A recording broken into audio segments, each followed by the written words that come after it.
Mi querido Juan Luis Montero, el abogado de este programa. Juan Luis, buenas tardes. ¿Qué tal, mi querido Paco? Francisco Sea, ¿cómo estás? Buenas tardes a todo tu auditorio, a todo el auditorio de Imagen. Y bueno, pues fíjate que la semana pasada, precisamente el lunes de la semana pasada, se publicó una reforma constitucional que suspende los derechos políticos a los deudores alimentarios morosos. Y hace poco también se creó un registro nacional de deudores alimentarios. Y la pregunta es si esto es una medida eficaz, mi querido Paco. ¿Qué son los derechos políticos para tenerlos claro? Pues son aquellos que la Constitución otorga a los ciudadanos, como es el derecho a votar, a ser postulados para un cargo de elección popular o a participar en los asuntos públicos del país. Estos derechos se adquieren con la mayoría de edad y pertenecen exclusivamente a la persona como ciudadana.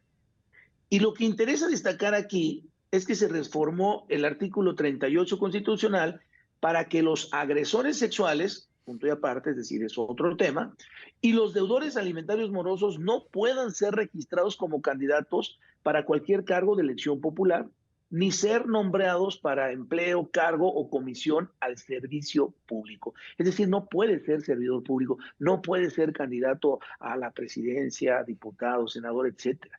¿No? Este artículo así lo señala, ¿no? Y destaca para ser declarada como persona deudada alimenticia morosa, por ser declarada como persona deudora alimenticia, ¿sí? Se van a suspender los derechos o prerrogativas y así lo establece este artículo 38. Además, el 8 de mayo del 23 de este año se publicó en el Diario Oficial de la Federación las reformas a la Ley General de los Derechos de los Niños, de las niñas, niños y adolescentes, que crean el Registro Nacional de Obligaciones Alimenticias, cuyo objeto es concentrar la información de todas las autoridades nacionales sobre los deudores y acreedores de obligaciones alimenticias, a fin de dar efectiva protección y restitución de los derechos de niñas y niños adolescentes, ¿no? La calidad de deudor moroso se difundirá en un registro nacional de obligaciones alimentarias, al cual será pública, y esto será a través de Internet. Es decir, todo mundo, si tú debes dinero, mi querido Paco, no estás pagando los alimentos con los que estás obligado, pues todo el mundo puede entrar y saber que eres un deudor alimentario moroso, ¿no? Entonces, fíjate qué importante, porque estás en un punto primero de publicidad, de hacer público una situación, y otra, bueno, se entiende que estás cubriendo y protegiendo a la familia, a los niños, a aquellos que tienen derecho, y efectivamente hay mucha transgresión de los papás que tienen que dar un alimento y no lo dan, o que tienen esa obligación. Entonces, ya déjate otras situaciones que es, se prohíbe, por ejemplo, salir del país, etcétera, etcétera. Pero aquí también es importante ver si esto es bueno o es malo, es decir, es eficaz. Lo que es cuestionable es si el hecho de establecer registros públicos para exhibir a las personas es una medida estigmatizante.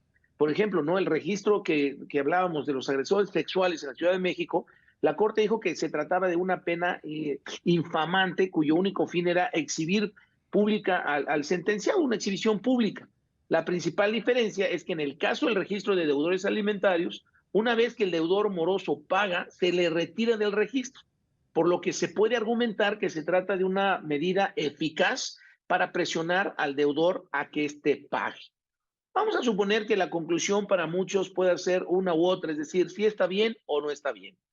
Pero ¿qué tal, mi querido Paco, que tenemos candidatos que tienen resoluciones administrativas, que tienen sentencias ejecutoriadas, es decir, ya agotadas la última instancia, donde se acredita que hubo un manejo de fondos, donde se acredita que pudo haber alguna situación en donde transgrediera situaciones financieras, y aún así son candidatos? O a veces, o incluso, no solo son candidatos, sino podrían llegar a gobernar un estado. Este es el problema de nuestro país. Tanta incongruencia, mi querido Paco. Así que a pagar, si tienes alimentos, págalos, mi querido Paco, para no tener problemas. No, pues imagínate, más todavía, ya espérate. Vamos Gracias. con todo, pero para ser servidor público hay que portarse bien también. De acuerdo, gracias, mi querido Juan Luis. Que estés muy bien, mi querido Paco. Igualmente, buenas tardes.